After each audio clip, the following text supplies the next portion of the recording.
Welcome to the Haven Hubcast, a place to learn what business leaders, owners, and professionals are doing to navigate and grow in today's market. Hear from industry experts on everything from marketing, leadership, financing, and more. Brought to you by Haven, a co-working space where you can connect, create, and get stuff done.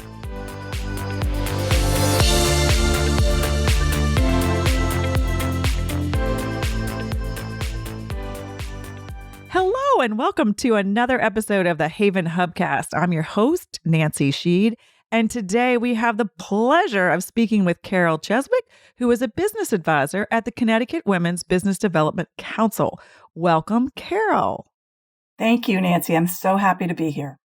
I'm so excited to get to talk to you about all the things that you have going on. So we're going to back into sort of what you do as a business advisor at the WBDC. But before we do that, to become quote unquote a business advisor, you obviously have to be very sage and wise and experienced, right? To be able to do that. So I'd love to hear, this might not have been what you thought you were going to be when you grew up. So can you share with us your journey into getting here, like your background and the sort of path that brought you to being in the spot you are now? I have to say, if you had asked me at 21 if I thought I would be doing this at 65, I would have been snorting and saying, no way. I was an art history poli-sci major, and I thought that I was going to go work at Sotheby's or a gallery, and I was going to change the world and hang out with famous artists. And I got my 2 job offers. One was from Sotheby's and one was from Citibank, and Sotheby's was half the salary. And I realized I couldn't even live at home and afford to commute and pay taxes if I went in that field. So I sold my soul to the devil and I started working at Citibank. And I did that for a number of years. And I worked at a branch on 34th Street and 7th Avenue, which is the crossroads of America. And if you are a sweet young thing who grew up in Fairfield County, you learn a lot in a very short time. I then moved into marketing. And then anyway, long story short, I went from banking to marketing to direct marketing and ended up as a portfolio manager for high net worth individuals. And don't ask how that happened, but I've literally had about 6 different careers. And I did that for a number of years. And I realized that for me, sitting in a room by myself was really boring.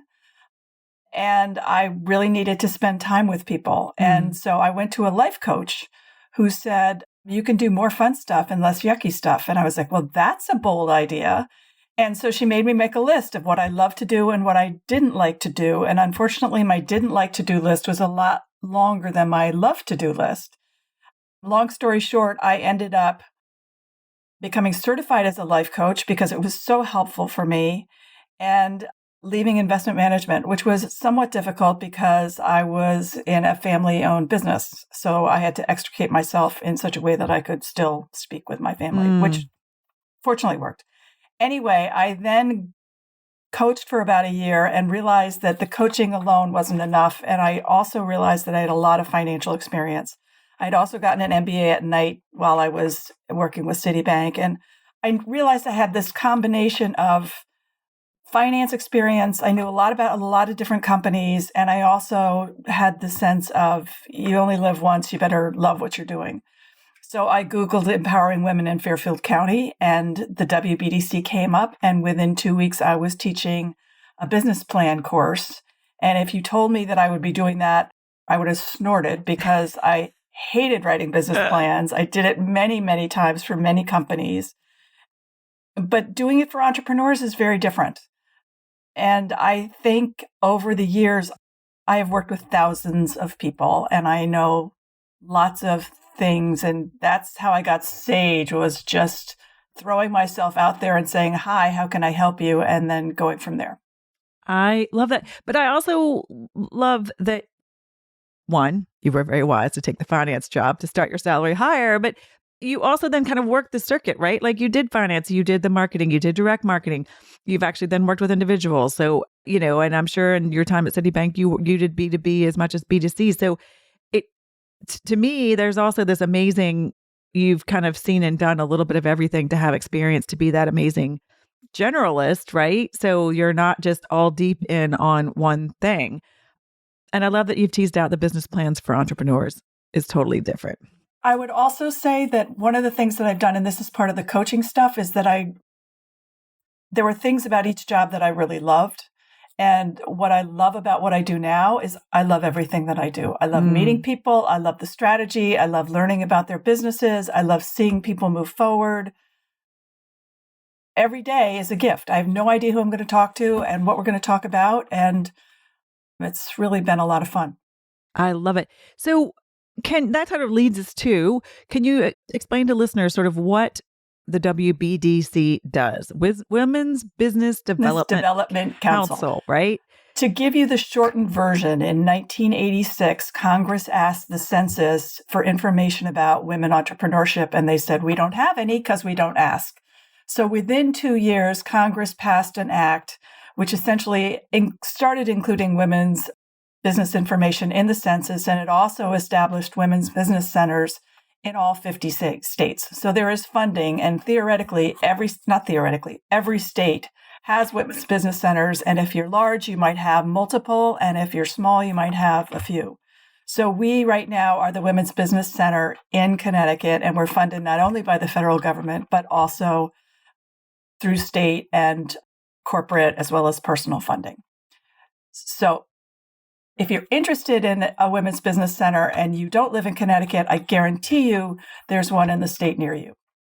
And I love that there was recognition way back when. I mean, not soon enough. But anyway, we won't belabor that point. Let's not go there. Yeah. Yeah. We won't belabor that point. So when you say so there's the Women's Business Center, Development Center, what does that mean in terms of what kind of resources does the center do they offer? And then you can, if you don't mind, explain what you particularly do within that. But, if somebody hears about it, they're like, great, I'm an entrepreneur.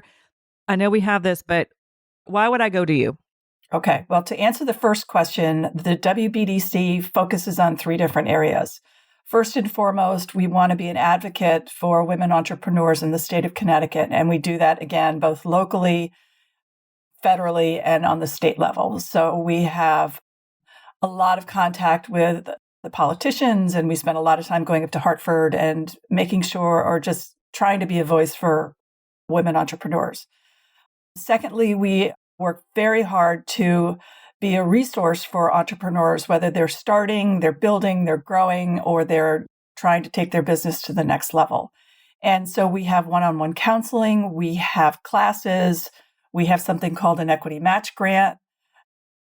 And so we're here for entrepreneurs who need help. And it's amazing how many people call me and say, I'm an entrepreneur and I'm lonely, and I don't have anyone to talk about my business with.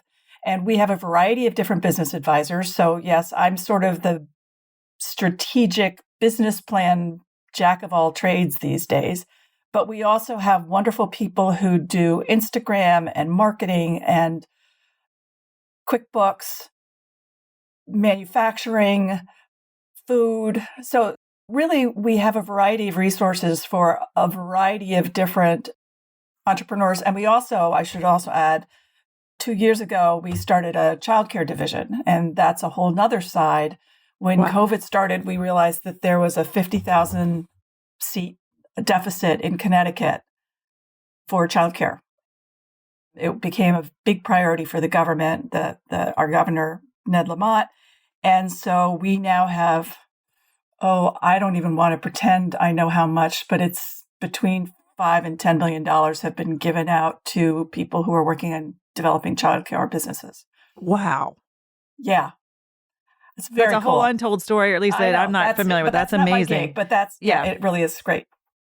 That's amazing. So all these amazing resources, counseling services, advocacy, is it a membership? Do you pay? How does it work if if one is coming to use your services? So we're a nonprofit, and I would say easily 95% of our services are free. So unlike hiring a business coach, you can get a lot of the same kind of services without spending a lot of money. We do have a number of classes. One is called Marketing Fundamentals. We have another one called Business Concept Clinic, which is for people who, I have an idea, I'm not really sure what it is. And then The class that I'm very involved in is the GPS class, which is Guide to Plan for Success, which is a business plan course. Those 3 courses have a nominal fee, but in general, you can talk to us for free. And we also have webinars and all sorts of things that you can a whole get lot involved cheaper in. than an MBA for sure. Yeah, for somebody who had an MBA and managed to have a bank pay for it, yes. And it's interesting. One of my clients is a professor of entrepreneurship at Brown. And she came and took the GPS course, and she said, it's so different than what I teach as an MBA teacher. She said, because this is the practical stuff. This is looking somebody in the eye and saying, I have this thing and I want to sell it to you and I want you to pay me. And it's a lot harder than doing balance sheets. Yeah. Practice versus theory. Exactly. Carol, you mentioned a coach, hiring a business coach, or the other thing is I'm thinking out there in the universe for women entrepreneurs are incubators or business coaches or business advisors, right? Like, how do you fit into that mix? And I guess what I would say is either, let me backtrack that. What's the sort of, where is somebody in their business if they come to you? And I think you said all stages, but I think, do they literally come in and be like, I've never run a business before, help? Or are there different levels? How do you sort of gauge when somebody comes in how you best can help them? Well, there's an assessment, and we have a variety of people that they can talk to. And yes, we have people who, my grandmother made this great vanilla, one of our clients. She loved making vanilla. And so she had the passion. She wanted to continue to produce this vanilla product, but I don't know what to do next. And she had a background in fashion, so she understood fashion, but she didn't understand the numbers. And so a lot of people have things that, well, I should say this. We spend a lot of time asking people if it's a hobby or they actually want to make money. And if it's a hobby, then sit back, enjoy, and don't worry about putting money in your pocket. But many of the people that we talk to are looking for, how can I either stop working or do something on the side so that I can diversify my revenue streams and find things that I love to do. That's a helpful sort of benchmark, right? Like, all right, I'm taking this to the next level, no matter what that means for somebody. That's where you... Yeah, exactly. And Nancy, yesterday, I had a talk with another woman I have a lot of stories, very articulate, very smart. And she's like, I don't know what I don't know. And that's sort of another story. And she wanted us to have a class so we would teach her everything so that she would know everything she needs to know. And I said, you're going to have to make mistakes without us. We will do our best. I try to encourage people not to spend money first and then think second, because I've had a lot of clients who've gone through a lot of money and really haven't thought things through. But that's what we're here for, is to just ask the stupid questions and just float it out there and see how it works. I think what we were talking earlier, you've been there 10 years or so, or more, greater. No, but over 10 years, a lot has changed, right? Oh, yes. Huge. I'd love to hear sort of what you've seen as the biggest changes from when you were first talking to people and advising people when they came in versus now. Like, were there different needs and concerns? Obviously, social media was around, but not an integral part of marketing like it is now. What are some other the big shifts that you've seen in your time there? Well, I have to say, Nancy, no one's ever asked me that before. So, bravo for you. When I started, there was a lot more paperwork. And I was joking yesterday about how paperwork used to disappear. Now we're completely online. When I started, there were 10 people. Our organization now has 35. We had 2 offices. We now have 3 offices and a satellite soon to open in Waterbury. And the people, the entrepreneurs haven't really changed. The tools that we use to help them have changed a lot. And I'm also going to say that COVID was a huge catalyst for people and a huge catalyst for us, because when all of a sudden the world shut down and people couldn't run their restaurants, or they needed PPP, or they needed idle or whatever, all of a sudden they had to start managing their businesses like businesses. And so we had a lot of people who, my favorite response was, do you have a separate checking account or a business checking account? And this woman said, yeah, it's my husband's checking account. And, when my ears stopped blowing up. My heart's palpitating right now. I know. But what's happened, especially in the last 5 years, and I'll say in the last 3 years, is people aren't running away from financials. I've had some amazing conversations with them about, and I can talk a little bit about the equity match grant, because that's a huge change from when I started. When people first come to us, they're like, I'm looking for startup funds. And I have to say to you and your listeners, there are no startup funds. Nobody wants to hear that you have a great idea and wants to give you X number of dollars. Yeah. You need to be able to prove that you have an idea that's going to work and that's going to make them money. And that's what they're interested in. If you have a good business plan, if you have good projections, and maybe if you've been in business for a couple of years or 1 year, you might have a chance to get going. So anyway, I'm going off track, but what's happening is people are understanding that understanding your financials is a critical part of running your business. And again, just yesterday, talked to a woman who said, I never paid any attention to my financials. My bookkeeper/accountant always just asked me questions. She goes, now I know the questions to ask. And then she said, I realized that I was focusing on the side of my business where I wasn't making any money. And I wasn't paying attention on the area where I was making money. So when I used to teach the class, the business planning class, I used to tell them in advance when the finance week was, and literally half the class wouldn't show up. And I got to the point where I stopped telling them because they were just terrified of numbers. And now we've got these wonderful resources, and Sherry Konworski is our QuickBooks person. And we also have another woman, Pat, who is amazing at helping people look at their numbers and understand what they mean and what questions you should ask. So I think that we've gotten a little more sophisticated. Our clients have gotten a little more sophisticated, but we're trying really hard to get people to embrace that. I think that's the biggest change. I'm going to say. I'm sure there's a lot more, but no. But I do want to go back and touch upon the equity match grant. I mean, that sounds like you're not handing out money to people with startups, but what does that look like? Do people have to sort of be at a certain threshold, or what does that look like? Well, the equity match grant really started in the middle of COVID, where everybody was getting loans and they had maxed out their credit cards.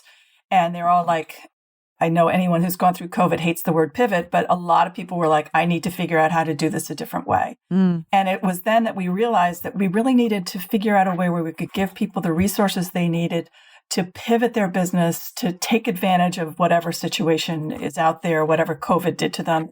Because in some cases, COVID, accelerated growth hugely. And in others, people were losing revenue, right, hand over fist. So we came up with the equity match grant. It has been very much supported by the state of Connecticut, the lieutenant governor, the DECD. We've gotten funding from them as well. And essentially, if you have been in business for at least 2 years, you have $25,000 in sales over the last 12 months. You reside in Connecticut, your business is in Connecticut, and your business is owned 51% by a female, you are eligible to apply for an equity match grant. But the equity match grant, it's not for operational expenses. It's not for real estate expenses. It's not for salaries. What it's for is for a clearly defined project where you can measure the impact of how it makes you either more money or it cuts down on your expenses. I'm going to use the example of Haven. Haven got an equity match grant, and Felicia wanted to get a phone booth that would be soundproof so that people could have private conversations in the middle of Haven and not have to run out to their cars or whatever. And that's a perfect example of where Felicia can look at the utilization rate of that phone booth, and she can identify that this is something that will attract people to Haven and help her either retain or generate additional funding for her organization. I love that. Well, thank you. That's very clear, specific. So we're not telling people to run to the WBDC and get free cash. Yeah. That's helpful to know about. But that's a perfect segue into Haven, which brings us together. And your mission and the mission of the WBDC is obviously helping women entrepreneurs. Haven has been very women focused, right? We're not specific, but very focused on the women. When Haven was launching, or, I know Felicia's a a huge fan of yours. What did that mean to you all, or what's the sort of Venn diagram of your relationship, or how Haven's been beneficial to you, how you've been beneficial to Haven? I feel like there's been a lot of overlap in terms of your missions. So Felicia took the business planning class. She took the GPS class, and she sat in the class, and that's when we still were meeting in person. It's now all virtual, all on Zoom. And she said, I'm opening up a women's co-working space, or women-oriented co-working space. And she wrote a business plan, and she also got help from the SBDC. But at the end, she had a very strong idea of exactly what she was going to do in terms of opening up Haven. And so it's been very exciting to see her start and just grow this organization into such an amazing location. And I've been lucky enough to come to some of the meet and greets, and a number of our clients go to Haven, and Haven refers a number of clients to us as well. So there's a symbiotic relationship. I think people, as I said earlier, entrepreneurship is lonely, and having a place like Haven where they can go and talk to each other and attend different classes or whatever, and just have a chance to brainstorm and support each other. Yeah, the community. Holy moly, Yeah. It's so powerful. Yep. Carol, thank you so much for sort of enlightening our listeners to sort of the work that you do, as well as the work of the WBDC. If people are interested in contacting you or learning more, what's the best way that they can reach you or reach the WBDC? Okay, so what I would encourage you to do is go look at our website, which is www.ctwbdc.org, and you will see everything. We actually have an upcoming gala on the 27th of October at the Grand Hyatt, where 650 of our closest friends come. If you'd like to have an opportunity to network with women entrepreneurs and funders, it's a great opportunity, so please look into that. And we have webinars, we have online webinars, we have a list of classes. And if you are interested, you can sign up through the website. We also have info@ctwbdc.org, and just ask your question and we will find an answer or find a resource that will help you figure that out. I love it. That is so wonderful. I'm so glad we've had the opportunity to sort of open the world up to the amazing work that you all are doing. Thank you for your time, Carol. We'll put all this great stuff in the show notes, and we'll be back with another episode of the Haven Hubcast. Thanks, Carol. Thank you, Nancy. Thanks for listening to the Haven Hubcast, a place to learn what business leaders and owners are doing to navigate and grow in today's market. Please leave a review on Apple Podcasts and subscribe on your favorite podcast app. Haven is a co-working space and virtual community located in the heart of Fairfield County, Connecticut. Haven is a hub for business owners and professionals to connect, create, and get stuff done. Find out more about the Haven community online at haven.com. That's HAYVN.com. Haven Hubcast is produced by Sound Advice Strategies.